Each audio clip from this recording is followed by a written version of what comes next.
Hey guys, time for some coffee and the Bible. Today's reading comes from Romans 8, verses 12 and 13.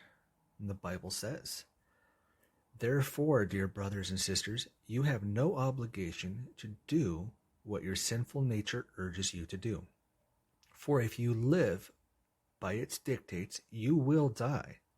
But if through the power of the Spirit you put to death the deeds of your sinful nature, you will live." See, there's good news here. Really, it's great news. Because what Paul's telling us here is we don't have to keep chained up in bondage as slaves to our sinful nature.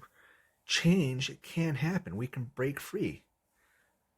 You see, it comes down to a simple choice that either we can live by God's ways, doing what Jesus has told us to do, or living by giving into those temptations and giving into what the world says.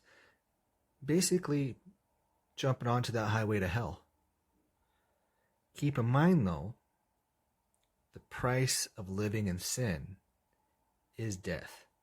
The Bible tells us this, makes it very, very clear. See, the great thing about this is if we go to the Father with prayer, supplication, we exercise self-control, then we can overcome the sinful nature within us, this constant draw that we have to keep going back to bondage. And it comes through routine, discipline, and caution, and leaning into the Lord and accepting His help. It doesn't mean things won't be hard. It doesn't mean we won't be tempted.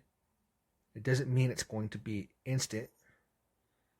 What it does mean, though, is that through God's grace and God's mercy and our obedience to Him, we can overcome whatever we need to deal with. Isn't that wonderful?